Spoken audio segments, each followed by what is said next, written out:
Greetings to you all over the world. Welcome to Hesed. Welcome to my channel. I am Puleng Koeshe and I welcome you to Hesed. If you are the first time viewer, please subscribe and share the link and make sure that you like the video. Thank you very much.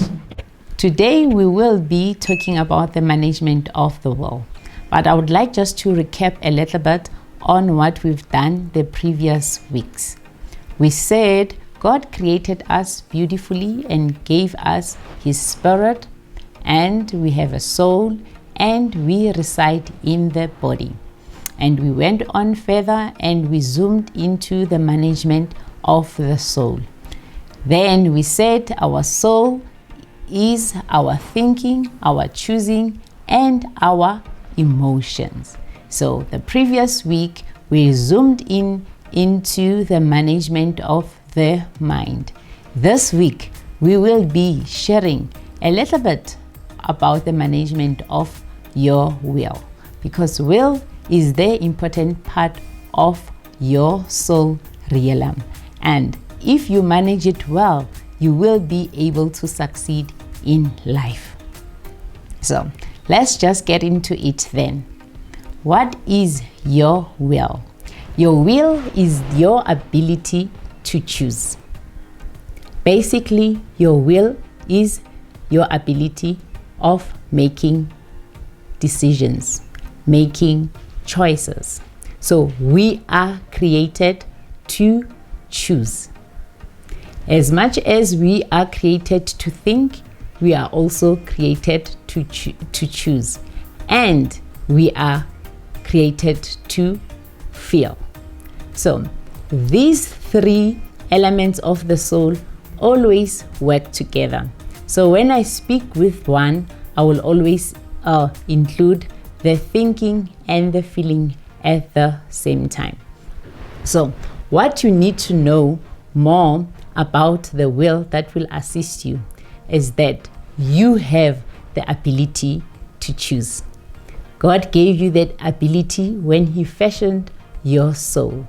So you need to take charge and start making decisions. So the first step, you need to know that you have the ability to choose.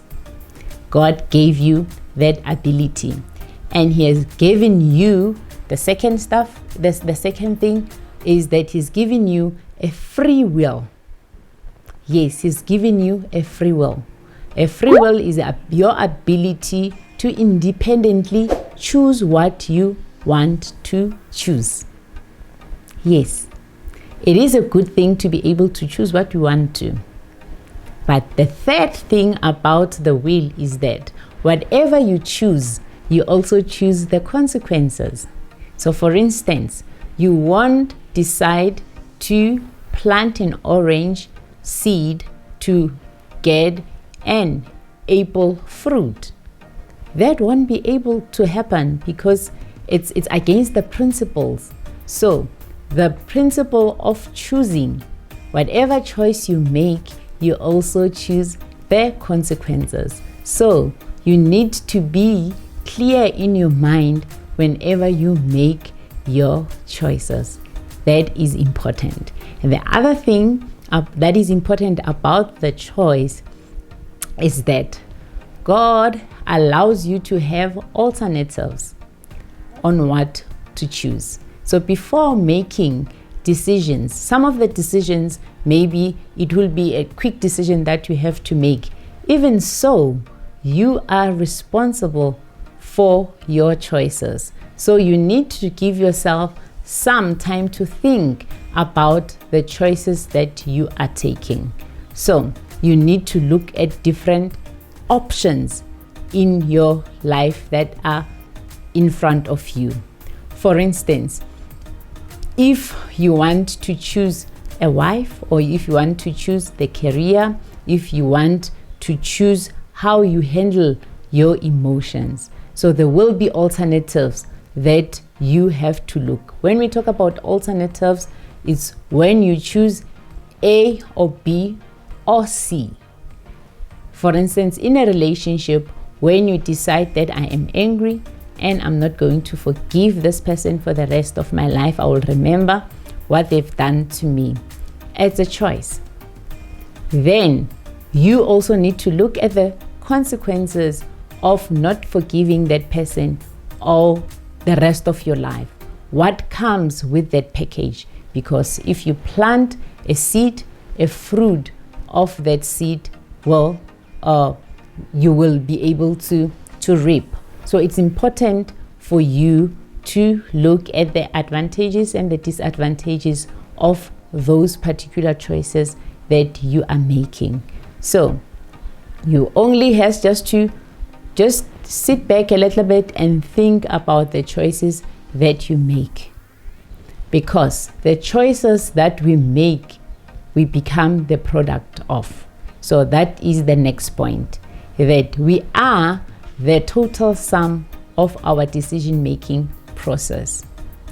Some of the decisions that we have made in our lives, we regret them because we made them in the spur of a moment, because we were angry or because we were too excited. We never thought about them. It was not a thought process that went through and we looked at the options given to us. We just went with the flow. So your decision making process need to be a thought process, because you have a soul that has a thinking, that has a choosing, and that has a feeling. So you need to think about the consequences of those decisions before you make them. The third thing that I want to discuss about your choosing is that your will is being impacted by what you see and what you hear. It is being informed by the messages that comes in. As your thinking is affected by your stimulus, so is your will. So for you for your will to be empowered to choose right, choose what informs you.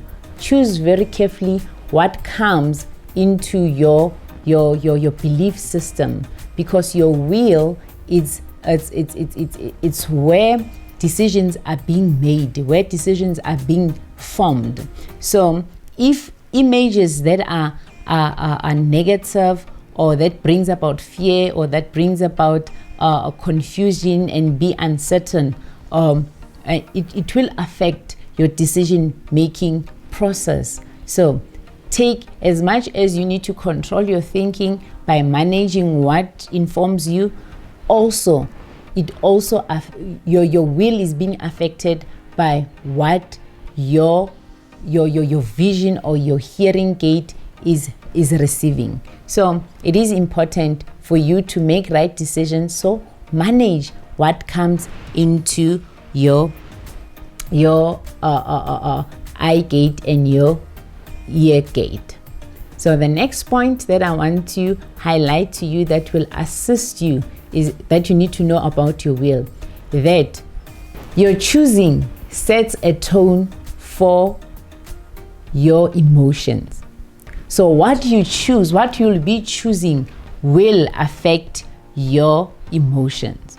So it is very important for you, if you want to experience peace, you want to experience success in your life, that you manage your will.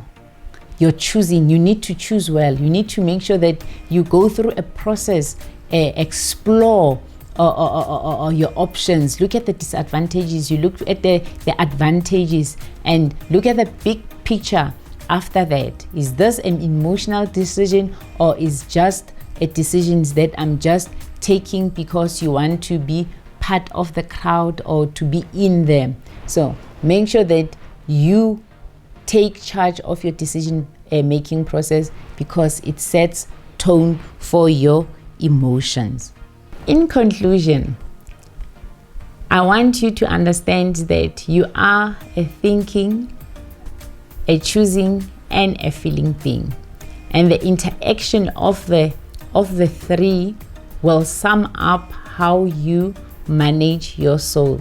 And managing your soul will help you with the management of relationships in your life.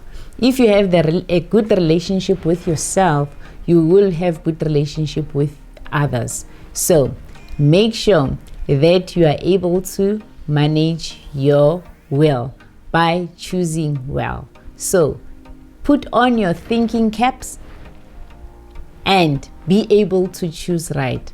You will be able to live successfully, and you will have a good life, and you will experience some peace and tranquility, because decision making is your responsibility.